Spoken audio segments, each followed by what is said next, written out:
if you go up on the ridge, then you have to go like down into the hollers in order to get the other trees, and there's no pathways, walkways. You wouldn't even be able to get a quad bike up and down those.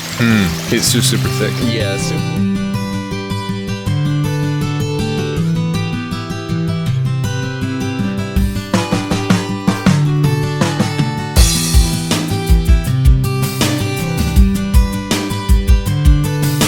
Kayla and I actually got into an argument. It was kind of stupid, but it was basically about this area, and I was like telling her the plan about how I was going to build a bridge and a walkway to the gazebo, and then that's where we're going to get married. And she was like, you should make the bridge wide enough and strong enough for a tractor. And I was like, well, why? People are just going to be walking on it. Like, why are you making me do all this extra stuff? You know? Like, why do we need this? And then she's like, well, we might want to do something over here with a tractor. And I was like, it's literally like the property ends down there.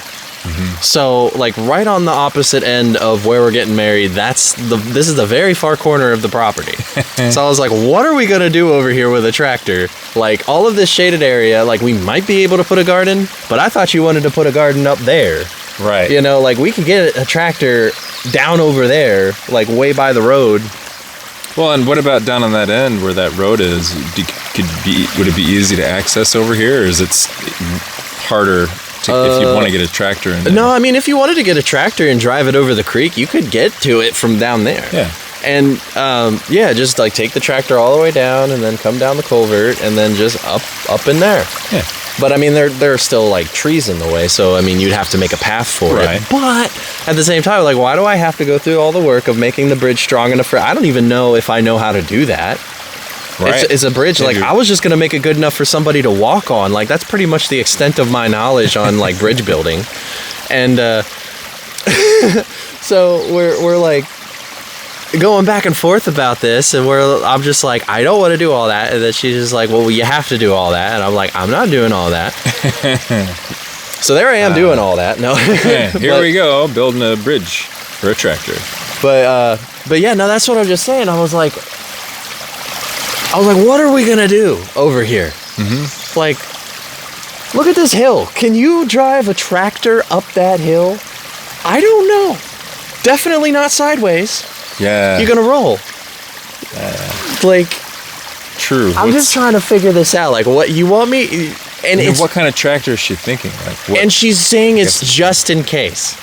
Like I was like, what are we going to do over here? Tell me what your plan is. And then she was like, well, I don't know what we're going to do over here. It's like, okay, you're building a bridge. Why not make a bridge that, you can drive a car on? Why not? Like, let's just, we're not going to have elephants someday. We're not going to bring a tractor over here. And if we do, we come at it from that side. Like it doesn't make any sense to me, but I refuse. And she was pretty upset about that. Yeah. And she was just like, cause she, I think it was just cause she didn't get her way or whatever. It was just like, I'm mad at you for the next 2 days. Yeah. Well, and it's hard. She got over it, though. I have that a lot with Jackie. She'll come up with an idea and talk about it, and my initial response is all the reasons why we shouldn't or couldn't do that, And whether or not it happens is not really the issue. It's the response that you give. I'm not saying you did or didn't do this, but acknowledging and being like, hey, that's a good idea. Yeah, I could see how that would be helpful.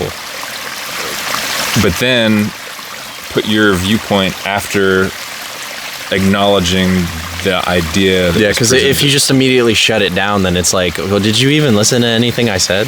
Right. You're like, yeah, that's a cool idea. And not immediately going into it, like, talk about why it's a cool idea. Yeah. And then... So, for me, too, I do get this a lot with Kayla. And we have to talk about it because it's, like, becoming a problem or whatnot. But, so... It's part of Kayla's personality. She's very, like, stubborn, hard-headed, like, her way or the highway type of deal. Yeah. And a lot of the times it's fine. Like, it's really not an issue. But sometimes it is. And this was probably one of those moments where, like, when you're coming into it, like, so I try to treat the relationship as though there are two people in it. Yes. Like we're one operating on one, but like I need your input, I need your whatever to just like, oh, is that a woodpecker? Oh yeah. Well, maybe, I don't know. Kind of looks like one. He's like looking for bugs. Squirrel. Anyway, but yeah, I kind of come into it like, hey, I want to do something. I want to get your thoughts. Let's do this together. Let's work on it. And then when she immediately shuts down stuff like that, you know, and just immediately is like, no, you know, just, we're not doing that.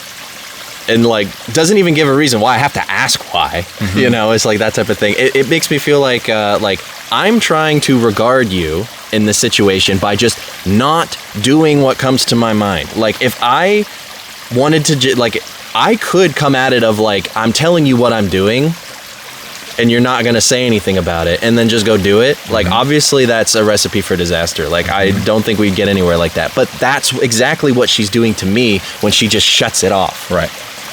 Like, she's not taking me into regard when she's doing that. That's something I think every... Like, I'm not making a final decision because I want your input, but you're making a final decision and you don't want my input anymore. Right. So it's like, this isn't equal right now. Like, I'm trying to do something. I'm trying to be in a relationship here, and you're acting like you own this relationship. Right. Yeah, it's hard, and it's easy to butt heads, and knowing the right way to navigate that is really challenging. That book, Love and Respect, is what really opened my eyes to good ways to traverse that type of stuff. Because ultimately, and this is, we may get a lot of backlash if we share this with the world, but men are called to be the leaders of their family, of their relationships. That doesn't mean to be overbearing and unfair and say, well, you're going to do what I say. It's to take the higher road, so to speak. So even if you're in a situation where it feels very one-sided and unequal, that's okay. That's the burden that we have to bear because we are supposed to be protecting and covering our family. And something that, going back to that book, Love and Respect, in those situations where you feel riled up and you want to be like, well, this is what you do. So whenever you bring up an idea, I try to be supportive of it, but anytime I bring something out, you already have your decision made, and whatever, if it's a situation like that, approaching it with love and understanding always wins. And then they're like, oh, okay, well, then it's like,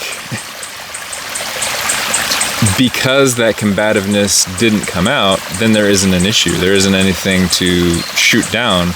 You're just loving and supporting that. Now she doesn't feel like she has to throw up the walls and get defensive. Like, no, don't do that. Be like, acknowledging and loving and being as caring as possible for her spirit is always, like, I've tried that a lot recently in my relationship, and that makes all the difference, you know, because typically if I don't have a specific example, but if Jackie and I are having a disagreement or a heated conversation, or we don't see eye to eye on something, instead of me just being like, no, that's dumb, I don't want to do that.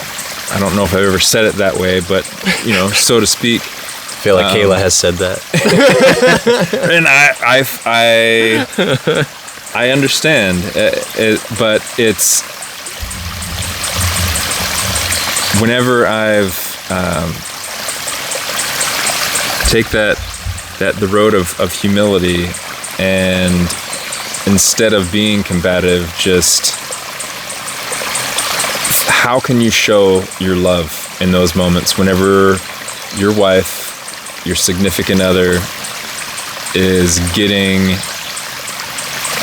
you know, defensive or riled up or feels like they need to lash out, or they're just having a hard time. Just push love at them. How can you do it? And that takes work, that takes deliberate focus in that situation. But anytime I do that, it's like the whole dynamic changes, and then she will lean back into a respectful stance. Not that it's like, again, not that you're overbearing or she just needs to listen to what you say, but when we show as much love as we can, a natural response to that is for our wives to show as much respect as they can, because they're like, oh, they're hearing me, they're taking care of me, so they have my best interest in mind, they feel comfortable. It was actually just recently Kayla's stepmom had mentioned something about that which I honestly think, because you recommended me a book, and I forgot the book, but I think it was the one that you had mentioned. Yeah, Love and Respect. I think so. I think it was that one, but she was talking about it, about like, that's like basically the baseline of everything. Like if you got a man and a woman living together like that in this relationship, then like the man requires respect. Yes. The woman requires love. Yeah. Like if oxygen. If either are not getting that, then the relationship is gonna suffer. It starts up what is referred to in the book as the crazy cycle. So it's like, you're not loving your wife or showing her love, so she's not showing you respect, so you show her even less love, and she shows even less respect. So it just keeps going. One of you has to say, all right, I'm going to step into managing this relationship in a healthy way. And then in the book, you stop reacting and you start proacting. Exactly. You don't just allow whatever you think and feel to come out. You are deliberate and trying to be as loving or as respectful as you can be, and that it's so powerful. It's crazy,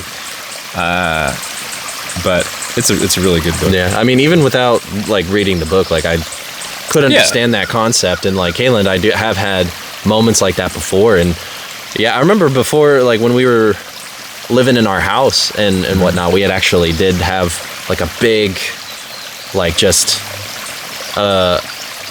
like fight, I guess you could call it, about this whole thing. And oh, my alarm's going off. It's 2:00. 2:00. But let me finish my thought. But yeah, we did have like a big fight about this whole thing, and I remember I went to work like angry. that was like a horrible decision. It affects everything. Yeah, and then I was like, because I was working nighttime security at the time, so I had all night of nighttime security is the most boring thing. So you have time to just brood.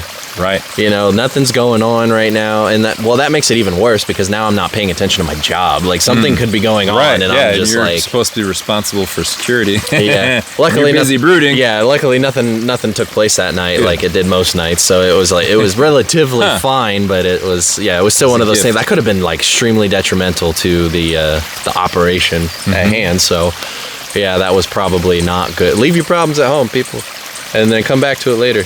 Well, and you can escape that by offering the love, because when you get combative, you're capturing that negative moment and keeping it inside of you. But if you search for how to put love into it, you're letting go of it, and it's not going to affect you, because you're more focused on how you can take care of that person rather than how do I fix this situation. Well, it'll fix itself if you honor. Brooding on it all night did actually help me in a sense of like I was able to rationally put together a argument for my case. That's good. Essentially. So I could sit there and say like here are the examples of which like I have been showing you love and grace in the things that we're dealing with here. Yeah. But here's all of the examples of how you did not do that in these instances. Like you do not respect me here, and here. And this is what I require. Right. Like you have, maybe there's double standards, and like I was able to, that's like the most killer thing is like when you're essentially accusing somebody of something like that, it's good to have like examples. Yeah. Because if you're just like, well, you're just like that, and they're like, well, how? And then you're just like, I don't know. Yeah. It really doesn't help your case. But 3 examples per thing you think of. Perfect every time. It works every time. 3 is a good number for it, because it just like it really gets the point across. Like here, reinforcing. You're not showing me respect here. Here's 3 examples of how you didn't do that. Right.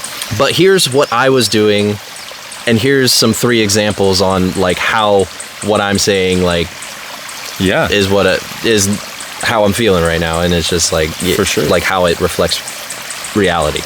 Yeah, and those are really important, necessary conversations to have, and for them to be as successful as possible. Got to keep that love and respect in there. You know, your tone, your body language when you're having those. Yeah, I mean, in this whole time, like, I was able to like think about this a lot. I calmed down. Right. You know, I was able to go home and actually your thoughts. have the conversation and not blow up because I had already done that. Right. Yeah, because in the moment you may have said all of these things. Even it may have come to you at that time in the middle of the argument and be like, "Well, this is all the things I do, and these are all the things you don't do," and blah. That's not going to be helpful at all. Yeah, no, not. So not taking exactly. that time to Get my story straight. get your story straight. Yes. Yes, taking that moment to think about it, That's awesome. pray on it Yes. before going head on into it. Invite God into it and allow the Spirit to guide you. It's good. Good stuff. Well, it's about that time. Yes, You got to see a man about some trees. yes.